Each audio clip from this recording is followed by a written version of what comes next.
Now, can you believe James Martin has been on our screens for 25 years? He was a toddler when he started out, from Ready Steady Cook to the king, of course, of Saturday mornings. This is going to sound really weird. I had a picture of Fern Cotton at Radio 1. Yeah. And so, yeah, I had this vision board up, and that was like one of the main photos. So to actually now be working at Radio 1 feels like I can't believe that that's actually happened. So. But on that mood board as well, you had two people holding hands, didn't you, as well? So, congratulations. See, I've done I can't believe you're saying I haven't this. broke into your house or anything. I'm not just Yeah, you some popped over weirdo. when I... Well, James Martin joins me. Joins actually you. here, socially distanced, Exactly. 2 Alsatians apart. Doesn't have to be. I'm usually on the other show, which is through there as well. I know, but it's such a great show. I mean, my husband's obsessed. Thank you. He just sits there watching the whole thing, and whatever you're cooking, that's what we get for our tea. Yeah, it's gone very well. It started out Great. life as sort of 12 shows. ITV said, look, we'll try it and see if it works. We don't really have any food on a Saturday morning. We'll give it a go. And, Sure. and I said, we'll try it. We're 150-odd shows in, I think, now, and That's it's just fantastic. gone crazy. Where are you, though? Is that your house? Well, I'm your garage? outside on that bit, Right. but next to me this way is the garage. Yeah, that's where you are. So we actually film in the garage, which is quite fortunate because in this, what we're in at the moment, it would allow us to, that a So friend of mine, you just clear all the cars out? that one reverses out and then the cameras come in. Brilliant. People don't realise, but it's the only way that we could have possibly filmed anyway. And I just so happened to have built it in the garage because we use this as a sort of a test kitchen for me when I'm working on the restaurant sort of side of it as well. But What I love about what you do, though, is that you really champion small businesses, you know, small people that are doing amazing things, doing the best jam, the best seafood, you know, all of these things. This It's country, so this important, country was isn't it? built on people like that, Yep. and it was continued. Those people were fishermen now. There's lots said about fishermen and Scotland, and these people don't. You wouldn't do it now for a living, but you do it because your grandparents did Yes, it, your great and you've got grandparents did passion it, for and it. you got passion for it. Would you do it as a business? Is it feasible as a business? Yeah. Probably not, but you do it because you love it, and it keeps the family and everything else. So I think it's important for chefs, hospitality, and television, or anybody to have a voice and to promote those people and to say how wonderful this food is in this country, all over this country as well. No, could you imagine if we lost all of that? Well, we are. Sadly, think we we are. are? You know, our It's friend of really- mine's throwing away 20,000 kilos of mussels a week. Another friend of mine's a dairy farmer, 2,000 litres of milk a day, every day, just going into the drain. Can't follow a cow.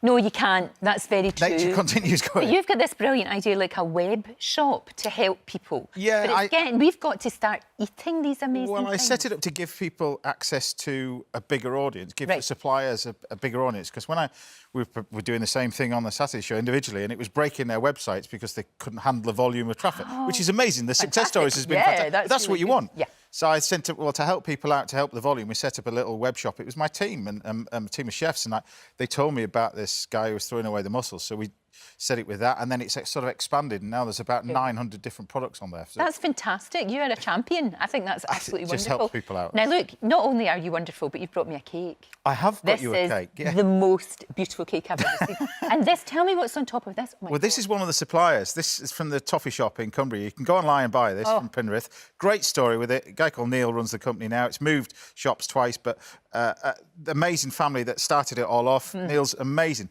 All this is done by hand.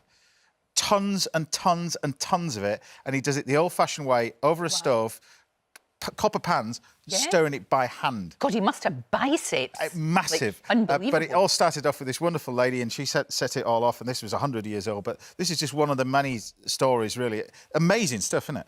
I've just eaten all the thing. I know you cut me slice, and I've just actually... It's a chocolate fudge cake of it, but we're doing it on the show, and it's just, I think it's just one of the many stories that hopefully people will look at and just go, do you know what? I'm gonna try that. I'm gonna buy it online, because now obviously people can get stuff online. It's much easier now than it ever was. That's one of the best things I've... In fact, that is the best thing I have ever It is. Well, had in my goal. that from where you're coming from, I thought, is it going to be as good as tablet and stuff like that? But I think it's amazing. That is unbelievable.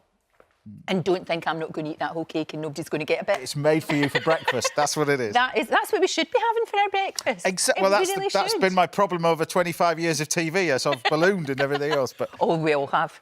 During lockdown. Oh, absolutely. I mean, it's like we have... I mean, my husband loves cooking. I'm not so good, but I'm really appreciative and I eat it all. yeah. And it's like we've all fallen in love with food. It's been a bit Again, surreal. over I've again. fallen in love with food, but I've gone into sort of decorating, plumbing, electrician, gardening, and then you know, I mean, so pleased that we see a light at the end of this tunnel. I can't wait to put a chef's jacket on and go back to the restaurant. So yeah, I'm really. You must be missing that. I'm missing it, you know, and I'm missing it from several things, from the team and being able to communicate with customers, because as much as you like cooking at home, when you speak to people, they're desperate to somebody else to do it now. Absolutely, I cannot wait. I mean, restaurants are going to be absolutely inundated. It's the reverse for chefs. When you ask a lot of chefs, they said they fall in love with food because they've been able to.